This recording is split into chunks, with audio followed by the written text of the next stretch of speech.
پچھلی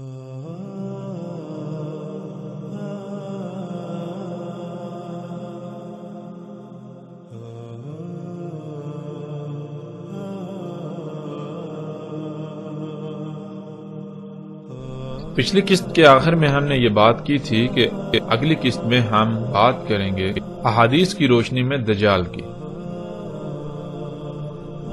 یعنی اگر یہ تمام کی تمام اشیاء جو انسان نے آج خلق کی، جن کو انسان اپنے لیے مسیحا تسلیم کرتا ہے کہ آیا واقعتاً یہ دجال ہیں، یہی وہ دجال ہے؟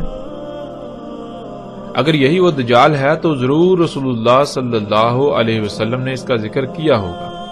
تو اس قسط میں ہم جانیں گے کہ کیا واقعتاً رسول اللہ صلی اللہ علیہ وسلم نے ان تمام کی تمام ایجادات کو دجال کہا یا نہیں. تو ناظرین، اس بات کو جاننے کے لیے ہم اپنی اس قسط کا آغاز کرتے ہیں. ہم جانتے ہیں کہ رسول اللہ صلی اللہ علیہ وسلم نے دجال کے بارے میں کھول کھول کر تفاصیل کے ساتھ بیان کیا. اسی طرح رسول اللہ صلی اللہ علیہ وسلم صحابہ اکرام کو دجال کے بارے میں بتا رہے تھے تو رسول اللہ صلی اللہ علیہ وسلم نے یہ کہا کہ قیامت الساعۃ سے پہلے دجال ہے، اور اس دجال سے پہلے بھی کئی دجال ہوں گے. رسول اللہ صلی اللہ علیہ وسلم نے قیامت الساعۃ کے قریب آنے والے دجال سے پہلے جتنے بھی دجال ہوں گے یا جو کچھ دجال ہوگا اس سب کی تفصیلات بیان کی. جب رسول اللہ صلی اللہ علیہ وسلم ان دجالوں کی یا قرب قیامت الساعۃ نکلنے والے دجال سے پہلے جو کچھ بھی دجال تھا، جتنے بھی دجال تھے، ان کا ذکر کر چکے، تو پھر بیان کرنے کی باری آئی اس دجال کی جو قرب قیامت الساعۃ نکلنا تھا. تب رسول اللہ صلی اللہ علیہ وسلم نے کہا، تحقیق یعنی ثابت شدہ، ایسا ہی ہوگا، ایسا ہو چکا. کیا؟ کہ دجال کھانا کھا چکا اور بازاروں میں گھوم پھر چکا. یعنی رسول اللہ صلی اللہ علیہ وسلم نے کھول کر یہ بات واضح کر دی کہ دیکھو، قرب قیامت الساعۃ جس دجال کا خروج ہونا ہے، اس سے پہلے جتنے بھی دجال ہوں گے وہ کھانا کھانے والے دجال ہوں گے، ان میں کھانا کھانے والے دجال ہوں گے.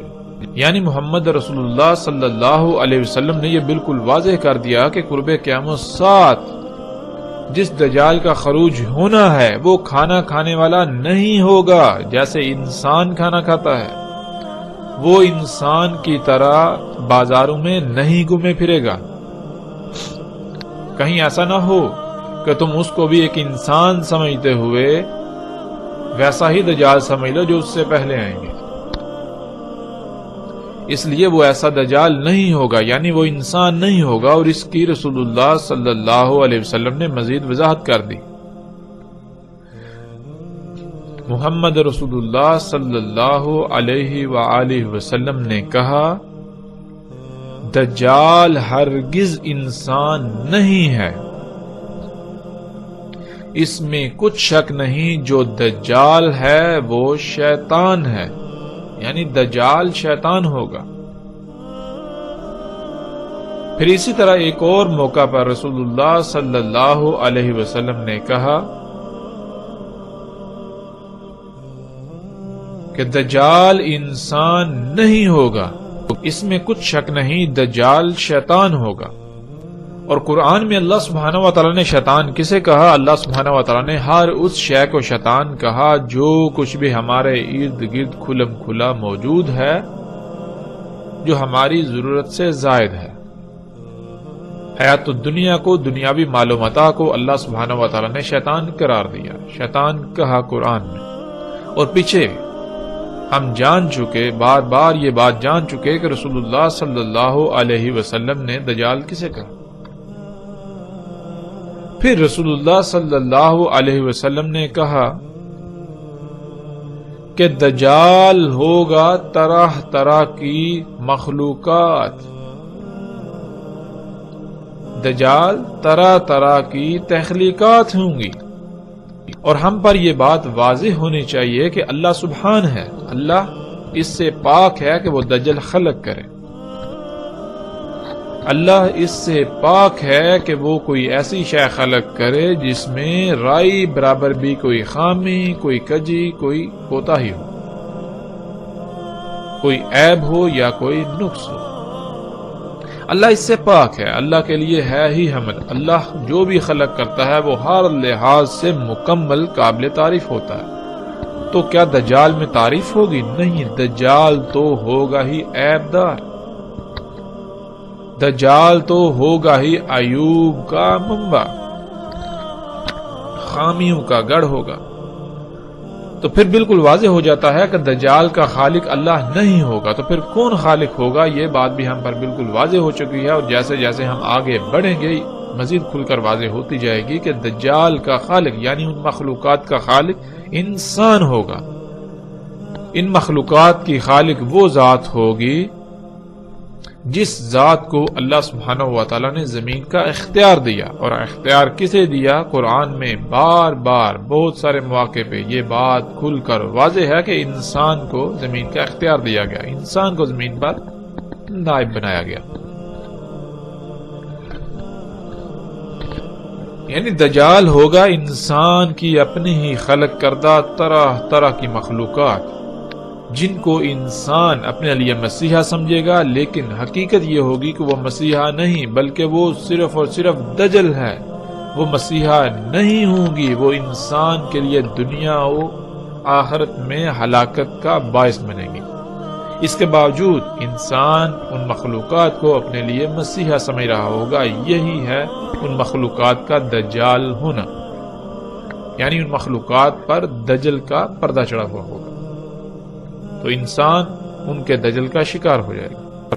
اور پھر رسول اللہ صلی اللہ علیہ وسلم نے کہا، اس میں کچھ شک نہیں، تحقیق ثابت شدہ ایسا ہو چکا، کیا ہو چکا کہ جو بھی ایجادات ہیں، حادثات، واقعات دجال کے بارے میں، وہ سب کا سب میں تمہیں بتا چکا، میں بیان کر چکا، میں نے بیان کر دیا۔ اس کے باوجود یہ ممکن ہی نہیں کہ وہ تمہاری عقلوں میں آ جائے، وہ تمہاری عقلوں میں نہیں آئے گا۔ رسول اللہ صلی اللہ علیہ وسلم نے دجال کیا ہوگا اس کے بارے میں ہر لحاظ سے کھول کھول کر واضح کر دیا۔ رسول اللہ صلی اللہ علیہ وسلم نے بتایا کہ دجال طرح طرح کی انسان کی اپنے ہی ہاتھوں سے خلق کردہ تخلیقات ہوں گی، مخلوقات ہوں گی، ایجادات ہوں گی، حادثات، واقعات، مصائب و دجال ہوں گے، لیکن انسان کی عقل میں دجال نہیں آئے گا۔ رسول اللہ صلی اللہ علیہ وسلم کے سب کچھ بیان کر دینے کے باوجود بھی انسان انہیں بطور دجال پہچاننے کی بجائے ان سب مخلوقات کو اپنا مسیحا بنا بیٹھیں گے، اپنا رب بنا بیٹھیں گے، اپنا مسیحا تصور کریں گے۔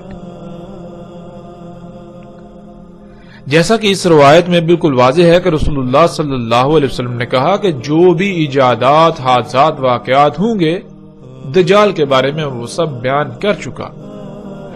تو پھر یہاں یہ سوال پیدا ہوتا ہے کہ جب رسول اللہ صلی اللہ علیہ وسلم ان ایجادات کے بارے میں بیان کر چکے تو کیا روایات میں ان ایجادات کے بارے میں ذکر موجود ہے؟ کیا ہمیں ایسی روایات ملتی ہیں؟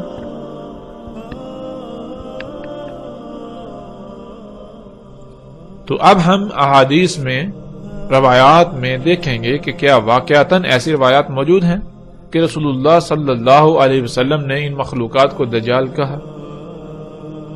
تو بڑھتے ہیں اس قسط میں اگلے مرحلے کی طرف۔ رسول اللہ صلی اللہ علیہ وسلم نے کہا،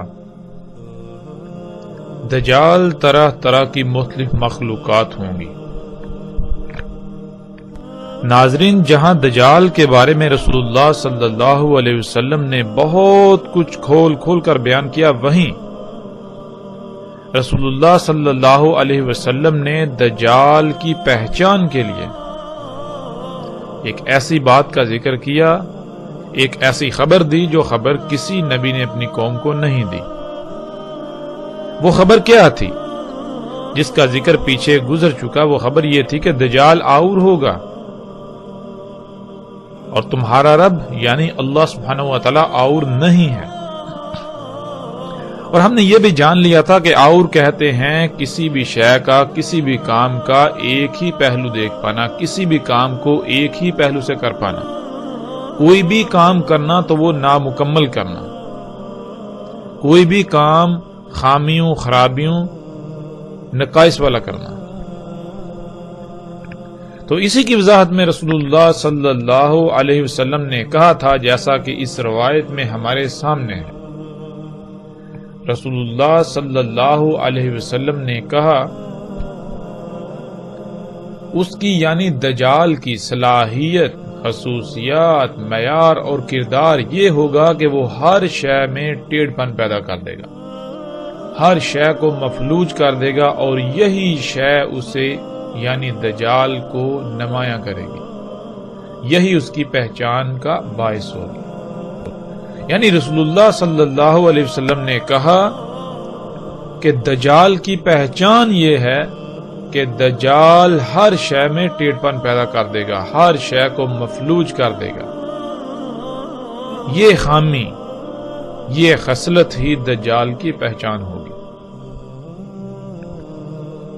آج ہم دیکھیں وہ کون سی مخلوقات ہیں، وہ کون سی اشیاء ہیں جنہیں انسان اپنے لیے مسیحا سمجھتا ہے، لیکن اس کے برعکس ان کی حقیقت یہ ہے کہ وہ تمام کی تمام مخلوقات میں ٹیڑھ پن پیدا کر رہی ہیں، تمام مخلوقات کو مفلوج کر رہی ہیں، خرابیاں، نقائص وغیرہ پیدا کر رہی ہیں۔ ایسی وہ کون سی مخلوقات ہیں؟ تو جب ہم دیکھیں تو ہمارے سامنے کیا آتا ہے؟ ہمارے سامنے پھر وہی طرح طرح کی انسان کی خلق کردہ مخلوقات جو پوری کائنات میں ہر شے کو مفلوج کر رہی ہیں، ہر شے میں ٹیڑھ پن پیدا کر رہی ہیں، ہر سطح پر تباہی مچا رہی ہیں۔ جب ہم ان مخلوقات کو دیکھیں تو جہاں ایک طرف یہ زمین کو مفلوج کر رہی ہیں، زمین کو کھوکھلا کر رہی ہیں، جس سے زلزلے، طوفان، آندیاں آ رہی ہیں، جس سے زمین کی پیدا کرنے کی صلاحیت متاثر ہو چکی ہے، تو وہیں انسان کی خلق کردہ ایسی اشیاء جنہیں وہ اپنے لیے فائدہ مند، اپنے لیے مسیحا تصور کرتا ہے، یعنی طرح طرح کی ادویات، طرح طرح کی ایسی اشیاء جنہیں وہ سہولتوں کا نام دیتا ہے، ان کا دوسرا پہلو کیا ہے؟ ان کا دوسرا پہلو یہ ہے کہ وہ تمام مخلوقات کو فساد زدہ کر رہی ہے، جیسا کہ آپ ان تصاویر میں دیکھ رہے ہیں۔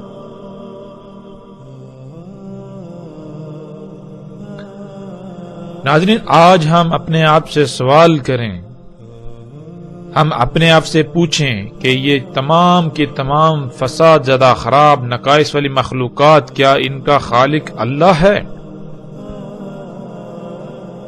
اگر ہم یہ کہیں کہ ان کا خالق اللہ ہے تو اس کا مطلب یہ ہے کہ اللہ سبحان نہیں ہے، اللہ کے لیے حمد نہیں ہے، یعنی اللہ جو کام کرتا ہے وہ عیب دار کرتا ہے، نقائص والا کرتا ہے، خامی و خرابی والا کرتا ہے۔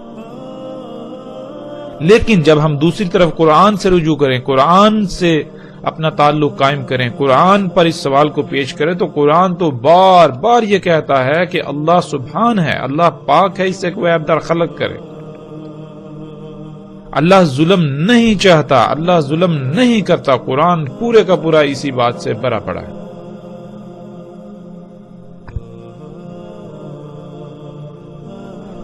انسان ان مخلوقات کا، ان ایجادات، ان اشیاء کا صرف ایک پہلو دیکھتا ہے جو ظاہری پہلو ہے، جس سے اس کو نفع نظر آتا ہے، جس پہلو سے یہ تمام کی تمام اشیاء انسان کو مزین نظر آتی ہیں، تمام کی تمام اشیاء انسان کو مفید، فائدہ مند، مسیحا نظر آتی ہیں، لیکن ان کا دوسرا پہلو یکسر نظر انداز کر دیتا ہے۔ ان کے دوسرے پہلو کو یکسر نظر انداز کر دیتا ہے، اور وہ دوسرا پہلو کیا ہے؟ وہ دوسرا پہلو یہ ہے کہ یہ اشیاء، یہ مخلوقات کائنات کو تباہ کر رہی ہیں۔ آج موسموں کا نظام بگڑ چکا تو انسان کی انہی ایجادات کی وجہ سے، جنہیں وہ اپنے لیے مسیحا تصور کرتا ہے۔ آج زمین کی پیدا کرنے کی صلاحیت متاثر ہو چکی تو اس کی وجہ بھی یہی مخلوقات۔ آج لا تعداد بیماریاں وجود میں آ چکی ہیں جن کا ماضی قریب میں وجود تک نہیں تھا، اور ان بیماریوں سے انسان تو کیا، جاندار تڑپ تڑپ کر مر رہے ہیں۔ اور ان بیماریوں کی وجہ کیا ہے؟ یہ بیماریاں وجود میں کیسی آئیں؟ ان کی وجہ یہی انسان کی خلق کردہ طرح طرح کی مخلوقات۔ آج انسان ان گاڑیوں کو، جہازوں کو، ٹرینوں کو، یعنی جدید سفری ذرائع کو اپنے لیے مسیحا تصور کرتا ہے، لیکن اس کا دوسرا پہلو کیا ہے؟ اسے یکسر نظر انداز کر دیتا ہے۔ انہی گاڑیوں کی وجہ سے، ٹرینوں جہازوں کی وجہ سے، یعنی انہی سفر کے ذرائع کی وجہ سے آج پوری دنیا دھوئیں سے بھر چکی، اور یہ دھواں تمام مخلوقات کے لیے زہر قاتل ثابت ہو رہا ہے۔ اسی دھوئیں کی وجہ سے دنیا میں ہر سال 33 لاکھ سے زیادہ انسان موت کا شکار ہو رہے ہیں، اور دنیا کی تقریباً 99% سے زیادہ آبادی کسی نہ کسی بیماری کا شکار ہے، تو وہ اسی دھوئیں کی وجہ سے۔ اسی دھوئیں کی وجہ سے کئی مخلوقات صفحہ ہستی سے مٹ گئیں، اسی دھوئیں کی وجہ سے موسموں کا نظام درہم برہم ہو چکا، اسی دھوئیں کی وجہ سے لا تعداد بیماریاں، حامیاں، خرابیاں پیدا ہو چکی۔ لیکن اس کے باوجود جب کسی سے سوال کیا جائے، کسی سے پوچھا جائے، تو اس کا جواب یہی ہوگا کہ یہ گاڑیاں، یہ جہاز، یہ جدید ترین سفر کے ذرائع انسان کے لیے مسیحا ہیں، فائدہ مند ہیں۔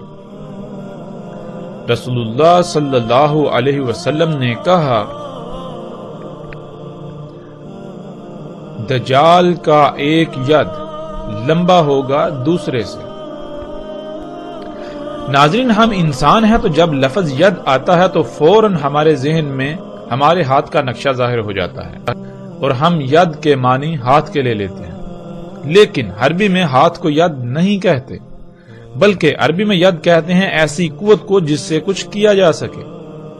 اگر یہ لفظ عالم مادہ کے لیے استعمال ہوگا تو اس کے معنی ہوں گے ایسا آلہ جس میں قوت ہوتی ہے اور جس سے کچھ کیا جا سکے، کچھ بنایا جا سکے۔ اسی وجہ سے انسان کی ذات میں ایسے آلے کو ہاتھ کہا جاتا ہے۔ اور اگر یہی لفظ عالم نور کے لیے استعمال ہوگا یا عالم نار کے لیے استعمال ہوگا تو وہاں وہ عالم مادہ سے ماورا ہوگا۔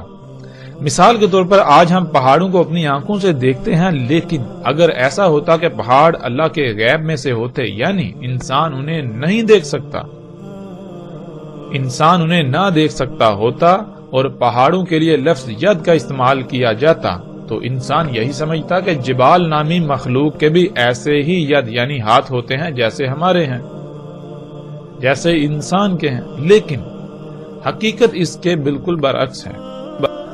لفظ ید کے سب سے آسان معنی یہ ہے کہ جو خصوصیات انسان کے ہاتھ میں پائی جاتی ہیں، جیسے اس سے کچھ پکڑا جاتا ہے، اٹھایا جاتا ہے، اٹھا کر ادھر ادھر رکھا جاتا ہے، دھکیلا جاتا ہے وغیرہ، جس شے میں بھی یہ خصوصیات یا ایسی قوت پائی جائے وہ شے ید کہلائے گی۔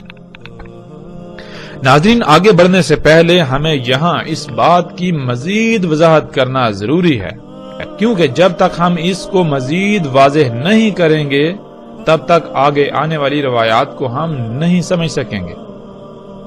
آگے آنے والی روایات میں ایسے الفاظ موجود ہیں جن کو سمجھنے کے لیے ہمیں یہ علم ہونا چاہیے کہ عربی کیا ہے۔ ناظرین، دین کو سمجھنے اور بالخصوص فتنہ دجال سمیت ساتھ کی علامات سے متعلق تمام معاملات کو سمجھنے کے لیے یہ بہت ضروری ہے کہ ہم سب سے پہلے عربی زبان کی اہمیت کو جان لیں۔ عربی کیا ہے؟ عربی دنیا کی واحد ایسی زبان ہے جس کا ترجمہ دنیا کی کسی بھی زبان میں نہیں کیا جا سکتا۔ عربی دنیا کی واحد ایسی زبان ہے جو ہر وقت اور ہر شے کا احاطہ کرتی ہے، یعنی مثال کے طور پر آج کوئی ایسی شے جس کا وجود نہیں اور کل کو وہ وجود میں آتی ہے تو اس شے کا کوئی نہ کوئی نام تجویز کیا جائے گا جو پہلے سے اس زبان میں موجود نہیں ہوگا۔ جیسے کہ ہم گاڑی ہی کو لے لیں، اردو میں لفظ گاڑی کے وجود سے پہلے اپنا کوئی وجود نہیں رکھتا تھا۔ اسی طرح انگلش میں لفظ کار کی تخلیق سے پہلے اپنا کوئی وجود نہیں رکھتا تھا۔ جب شے وجود میں آئی اس کے بعد یہ لفظ وجود میں آیا۔ لیکن عربی دنیا کی واحد ایسی زبان ہے جو اس خامی سے بالکل پاک ہے۔ عربی دنیا کی واحد ایسی زبان ہے جس کا ہر لفظ بہت ہی وسعتوں کا حامل ہے۔ کوئی بھی شے جو پہلے وجود نہیں رکھتی تھی اور بعد میں وجود آئے گی یا بعد میں وجود آئے، عربی میں اس کا نام پہلے سے ہی طے کر دیا گیا۔ یعنی عربی میں آپ کسی بھی لفظ کا اضافہ نہیں کر سکتے۔ جو بھی نئی ایجاد آپ کریں گے اس کے لیے پہلے سے ہی عربی میں نام موجود ہوگا۔ البتہ اس شے کی الگ سے پہچان اور نشاندہی کے لیے آپ الگ سے کوئی لفظ ایجاد کر سکتے ہیں، مگر وہ لفظ عربی زبان کا حصہ نہیں ہوگا اور نہ ہی وہ لفظ عربی کہلائے گا،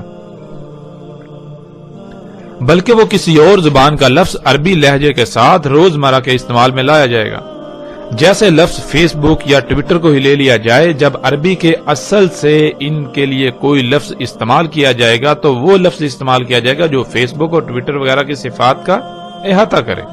لیکن موجودہ دور کے تقاضے کو سامنے رکھتے ہوئے یہی لفظ عربی لہجے کے ساتھ استعمال کیے جائیں گے جو کہ وقت کی ضرورت ہے، لیکن یہ لفظ یا یہ الفاظ عربی کا حصہ نہیں کہلائیں گے اور نہ ہی ان الفاظ کو اصل خالص عربی میں داخل کیا جا سکتا ہے۔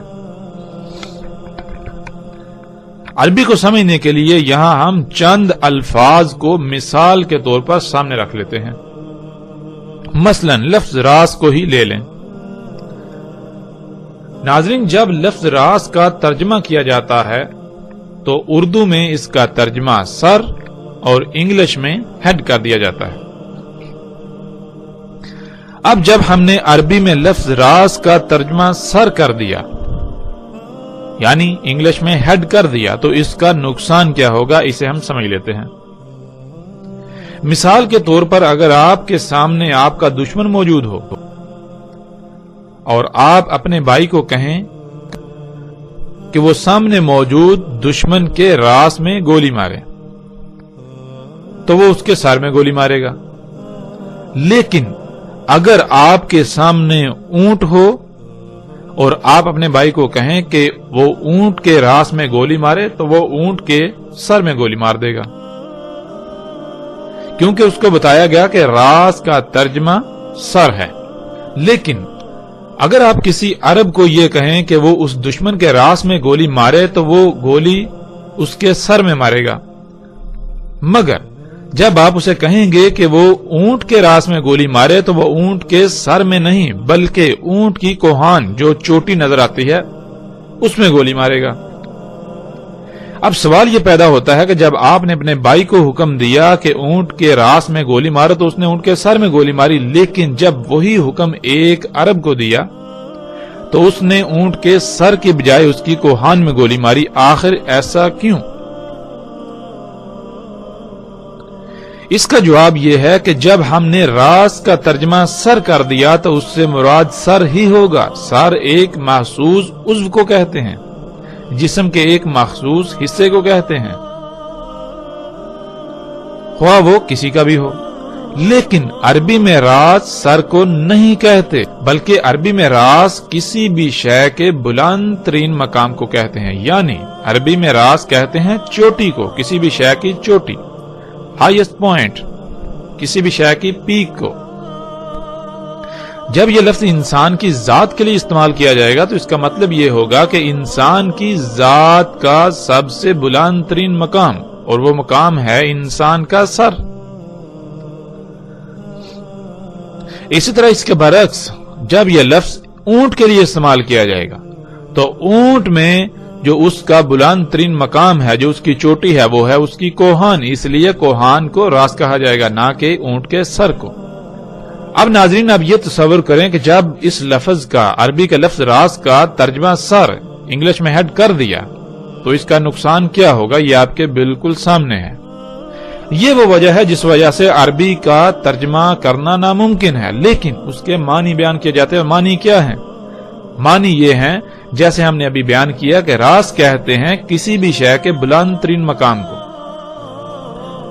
اور جب ہم ترجمہ کر دیں تو پھر یہ لفظ ہم صرف اور صرف انہی مخلوقات کے لیے استعمال کر سکیں گے جن کا سر ہوتا ہے، مگر عربی کا یہ لفظ راس کائنات کی کسی بھی شے کے لیے استعمال ہو سکتا ہے، خواہ اس کا انسان یا جانوروں کی طرح کا سر ہو یا نہ ہو۔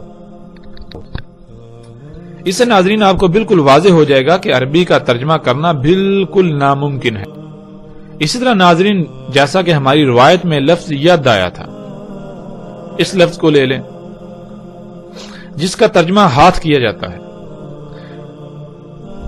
جب اس کا ترجمہ ہاتھ کر دیا جائے تو ناظرین یہ لفظ نمبر 1 محدود ہو جائے گا، یعنی آپ صرف اور صرف اس لفظ کو ان مخلوقات کے لیے استعمال کر سکیں گے جن کا ہاتھ ہوتا ہے۔ اور دوسری بات ناظرین یہ کہ اگر یہ لفظ کسی دوسری ذات، جیسے کہ قرآن میں اللہ سبحانہ و تعالیٰ کی ذات کے لیے بھی یہ لفظ استعمال ہوا ہے، اور جب ہم اس لفظ کا ترجمہ ہاتھ کر لیں گے تو ہمیں ایسے تمام مقامات پر اس کا ترجمہ پھر یہی لینا پڑے گا، اس سے مراد ہاتھ ہی لینا پڑے گا، جو کہ بالکل غلط ہوگا، ہمیں ہدایت کی بجائے گمراہی کی طرف لے جائے گا۔ ناظرین ید کہتے ہیں جس میں قوت ہوتی ہے، جس سے کوئی کام کیا جا سکے، اور اگر یہ لفظ عالم مادہ کے لیے یعنی مادی دنیا کی اشیاء کے لیے استعمال کیا جائے گا تو اس سے مراد کوئی ایسا آلہ ہوگا، ایسا ٹول ہوگا جس میں قوت ہوتی ہے، جس سے کچھ کیا جا سکتا ہے، جس سے کچھ پکڑا جا سکتا ہے، اٹھایا جا سکتا ہے، کچھ بنایا جا سکتا ہے، کچھ کھولا یا بند کیا جا سکتا ہے، یعنی کچھ بھی کام کیا جا سکتا ہے۔ انسان کے جسم میں اللہ سبحانہ و تعالیٰ نے ایسی خصوصیات کا حامل جو عضو خلق کیا ہے وہ انسان کے ہاتھ ہیں، اس لیے انسان کے ہاتھوں کو ید کہا جاتا ہے۔ جب یہ لفظ مادی اشیاء کے لیے استعمال کیا جائے گا یعنی عالم مادہ کے لیے استعمال کیا جائے گا تو اس کا معنی یہ ہوگا کہ کوئی ایسا ٹول، کوئی ایسی شے، کوئی ایسا آلہ جس میں وہ صلاحیتیں ہوتی ہیں جو صلاحیتیں انسان کے ہاتھ میں ہیں۔ اور اگر یہ لفظ عالم نور یا عالم نار کے لیے استعمال کیا جائے گا تو پھر اس میں مادی صفات، مادی خصوصیات نکل جائیں گی، پھر وہاں مراد کوئی مادی آلہ نہیں ہوگا، یعنی وہاں مراد کوئی نوری ایسی قوت ہوگی، نور کی کوئی ایسی قوت یا آگ، نار کی ایسی قوت جس سے کچھ کیا جا سکتا، جس میں وہ صفات، وہ صلاحیتیں، وہ خصوصیات ہوتی ہیں، جو خصوصیات، جو صفات، جو صلاحیتیں انسان کے ہاتھ میں ہوتی ہیں۔ پھر اسی طرح ناظرین لفظ اذان کو لے لیں جس کا ترجمہ کیا جاتا ہے کان۔ جب ہم نے ترجمہ کر دیا، نمبر 1 یہ لفظ محدود ہو جائے گا، اس کا استعمال محدود ہو جائے گا۔ نمبر 2 پھر اگر یہ لفظ ایسی مخلوقات کے لیے استعمال ہوتا ہے جن میں ایسا عضو نہیں ہے جسے ہم کان کہتے ہیں تو بات ہماری عقل میں نہیں آئے گی، ہم بات کو نہیں سمجھ سکیں گے۔ اذان کسے کہتے ہیں؟ عربی میں اذان کہتے ہیں لہروں کو موصول کرنے کا آلہ، اور لہروں کو موصول کرنے والا آلہ اللہ سبحانہ و تعالیٰ نے انسان کی ذات میں جو خلق کیا اسے ہم کان کہتے ہیں۔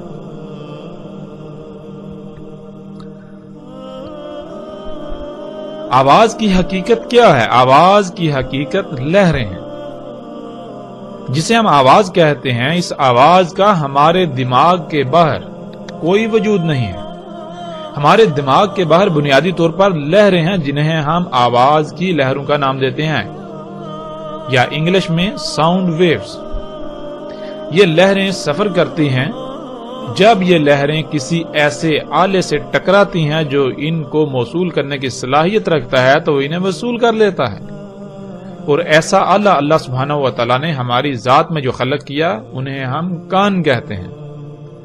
کان ہمارے آواز کی لہروں کو موصول کرتے ہیں، اس کے بعد ان لہروں کو بجلی کے سگنلز میں تبدیل کرتے ہوئے دماغ میں بھیجتے ہیں۔ دماغ کا متعلقہ حصہ ان لہروں کا ادراک کرتا ہے جسے ہم آواز کہتے ہیں۔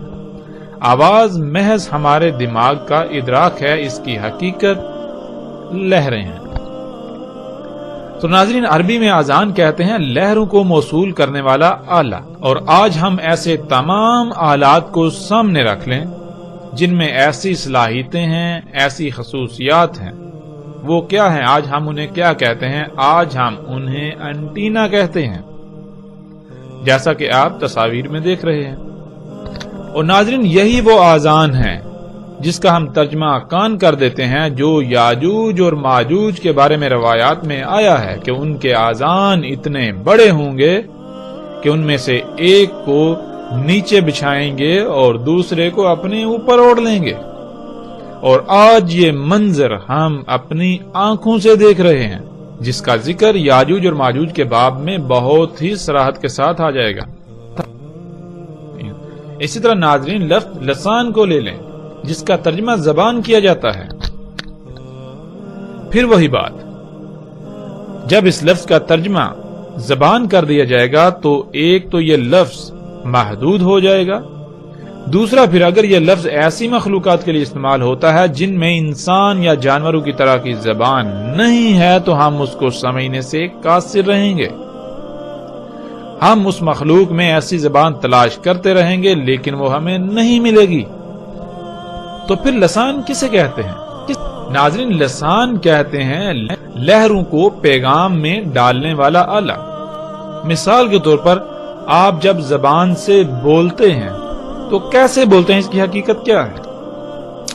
اللہ سبحانہ و تعالیٰ نے انسان کے حلق میں ایک گوشت کا لوتھڑا خلق کیا ہوا ہے۔ جب انسان بولتا ہے تو وہ لوتھڑا بہت تیزی سے ارتعاش کرتا ہے، حرکت کرتا ہے، تھر تھراتا ہے، جس سے بالکل ایسی ہی لہریں وجود میں آتی ہیں۔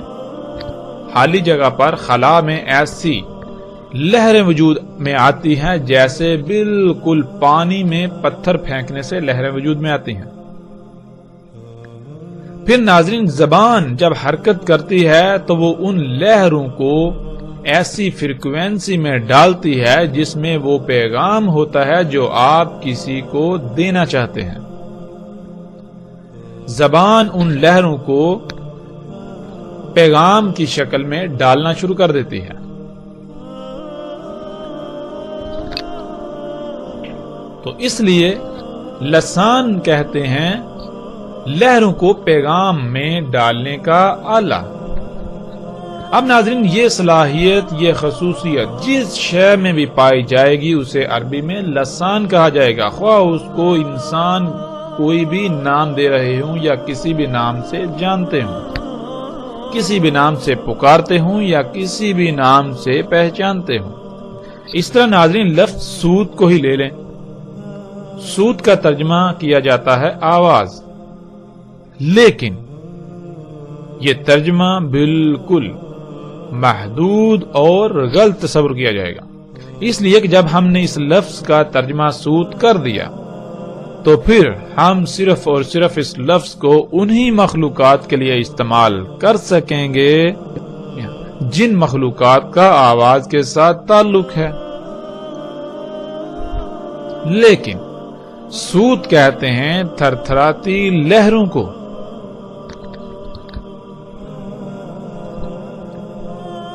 انسان جب ان تھر تھراتی لہروں کا ادراک کرتا ہے تو اس ادراک کو ہم آواز کہتے ہیں۔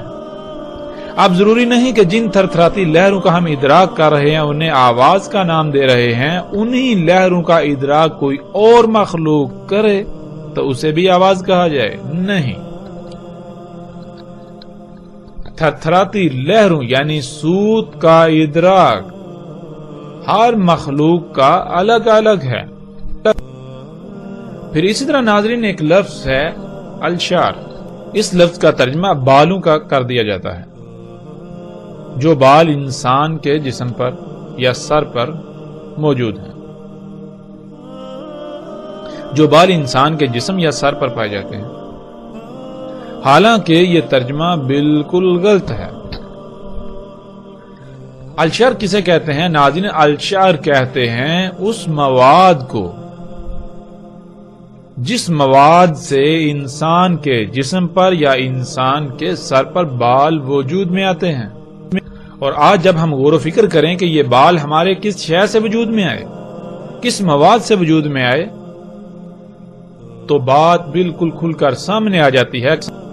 تو آج ہم اس مواد کو لچکدار پلاسٹک، نائلون، لوک یعنی اسفلٹ اور پینٹ وغیرہ کا نام دیتے ہیں.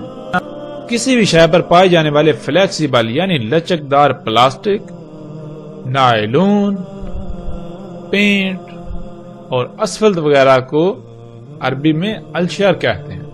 اگر یہ لفظ پرندوں کے لیے استعمال کیا جائے گا تو ان کے پروں میں موجود بالوں کو کہا جائے گا. اگر یہ لفظ بیڑوں کے لیے استعمال کیا جائے گا تو اس سے مراد ان کے جسم پر موجود نائلون، لچکدار پلاسٹک یعنی ان کی اون کو کہا جائے گا. قرآن میں اللہ سبحانہ و تعالیٰ نے کہا کہ انسان کو 3 سے خلق کیا گیا. 3 کہتے ہیں کالے رنگ کے کیچڑ کو جو زمین میں پایا جاتا ہے، جو زمین کے عناصر سے وجود میں آیا. زمین کے ان عناصر میں ایک عنصر موجود ہے جسے الشعر کہا جاتا ہے، اور آج موجودہ دور میں ہم اس کو لچکدار پلاسٹک، نائلون، اسفلٹ یا پینٹ وغیرہ کا نام دیتے ہیں. پھر اسی طرح ناظرین لفظ عین جس کا ترجمہ آنکھ کا کیا جاتا ہے. ناظرین جب یہ لفظ ہمارے سامنے آتا ہے تو اس سے مراد آنکھ لے لیا جاتا ہے، جیسے انسان یا جانوروں کی آنکھ. لیکن عربی میں عین کہتے ہیں ایسے آلے کو جو رنگوں کا ادراک کرتا ہے. انسان کی ذات میں اللہ سبحانہ وتعالی نے ایسا آلہ جو خلق کیا جو رنگوں کا ادراک کرتا ہے اسے ہم آنکھ کہتے ہیں. اور عربی میں ہر اس شے کو عین کہا جائے گا، ہر اس شے کو، ہر اس آلے کو عین کہا جائے گا جو رنگوں کا ادراک کرتا ہے. آج ہم جب اپنے ارد گرد غور و فکر کریں، ارد گرد دیکھیں تو ہمیں بالکل واضح ایسے آلات نظر آئیں گے جو رنگوں کا ادراک کرتے ہیں. یعنی عربی میں عین کہتے ہیں اس شے کو جس میں وہ تمام صلاحیتیں، خصوصیات پائی جاتی ہیں جو خصوصیات، جو صلاحیتیں انسان یا جانور کی آنکھ میں پائی جاتی ہیں. پھر اسی طرح ناظرین لفظ طیر آ جاتا ہے جس کا ترجمہ کر دیا جاتا ہے پرندہ. حالانکہ طیر عربی میں کہتے ہیں ہر اس شے کو جو ہوا میں یعنی جو فضا میں اڑتی ہے، جو فضا میں تیرتی ہے. لیکن جب ہم نے اس کا ترجمہ پرندہ کر دیا تو ہم اس سے مراد کیا لیں گے؟ ہم اس سے پھر مراد لیں گے وہ پرندے جو اللہ سبحانہ تعالیٰ نے خلق کیے، جو ہمیں ہواؤں میں اڑتے ہوئے نظر آتے ہیں. لیکن یہ ترجمہ بالکل غلط ہوگا. طیر کہتے ہیں ہر اس شے کو جو ہوا میں اڑتی ہے، جو فضا میں سفر کرتی ہے. ہم نے عربی کے کچھ الفاظ کو سامنے رکھا اور ان کے اوپر مختصراً سی بات کی، جس سے یہ بات کھل کر واضح ہو جاتی ہے کہ عربی کا ترجمہ کرنا بالکل ناممکن ہے، خواہ وہ دنیا کی کوئی بھی زبان ہو. دنیا کی کسی بھی زبان میں عربی کا ترجمہ نہیں کیا جا سکتا. اگر ہم نے عربی کا ترجمہ کر دیا تو ہم بات کو سمجھنے کے بجائے مزید دور چلے جائیں گے. ناظرین جب ہم عربی کے اس اصول کو سمجھ لیں گے، اپنے ذہن میں بٹھا لیں گے، تو ہمارے لیے بات کو سمجھنا انتہائی آسان ہو جائے گا. دنیا کی کوئی شے، کوئی سوال ہمارے لیے سوال نہیں رہے گا. کوئی بھی ہمیں گمراہ نہیں کر پائے گا، کوئی بھی انسان یا کوئی بھی ہمیں اپنی باتوں میں گما پھرا کر ورگلا نہیں سکے گا. عربی کے اس اصول کو سامنے رکھتے ہوئے اب ہم اس روایت پر نگاہ دوڑاتے ہیں۔ رسول اللہ صلی اللہ علیہ وسلم نے کہا، دجال کا ایک آلہ جس میں وہ خصوصیات، وہ صلاحیتیں ہوں گی جو خصوصیات، جو صلاحیتیں انسان کے ہاتھ میں ہوتی ہیں، یعنی جس سے کچھ پکڑا جا سکے، جس سے کوئی کام کیا جا سکے، وہ لمبا ہوگا دوسرے کی نسبت، یعنی دجال کا ایک آلہ تو لمبا ہوگا اور دوسرا آلہ اس سے چھوٹا۔ آج ہم اپنے ارد گرد نگاہ دوڑائیں، اپنے ارد گرد غور و فکر کریں، کیا ایسی مخلوقات موجود ہیں؟ کیا انسان کی خلق کردہ ایسی مخلوقات موجود ہیں جن میں بالکل وہی صلاحیتیں، وہی خصوصیات پائی جاتی ہیں جو صلاحیتیں اور خصوصیات انسان کے ہاتھ میں پائی جاتی ہیں؟ تو حیران کن طور پر ایسی لا تعداد مخلوقات ہمارے سامنے آ جائیں گی، جیسا کہ آپ ان تصاویر میں دیکھ سکتے ہیں۔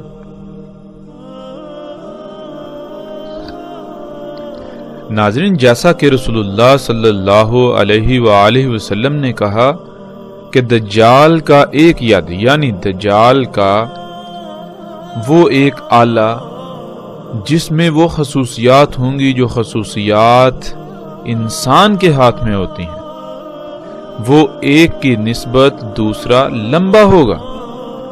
اور آج ہم دیکھ سکتے ہیں کہ ایسے تمام کے تمام آلات، ایسی تمام کی تمام مشینیں جن میں یہ صلاحیت موجود ہے، نہ صرف بالکل وہ انسانی ہاتھ کی طرح ہیں، بلکہ یہ تمام کے تمام آلات یعنی ٹولز، یہ مشینیں ایک کی نسبت دوسری بڑی ہے۔ جب آپ ان تمام آلات کو سامنے رکھیں تو آپ کو نظر آئے گا کہ جہاں ایک آلہ چھوٹا، دوسرا اس کی نسبت بڑا ہوتا ہے، تیسرا دوسرے کی نسبت بڑا، چوتھا تیسرے کی نسبت بڑا، پانچواں چوتھے کی نسبت بڑا، چھٹا پانچویں کی نسبت بڑا۔ اس طرح یہ تمام آلات ایک دوسرے سے بڑے ہیں، یعنی دجال کا ید ایک کی نسبت دوسرا بڑا ہے، ایک کی نسبت دوسرا لمبا ہے۔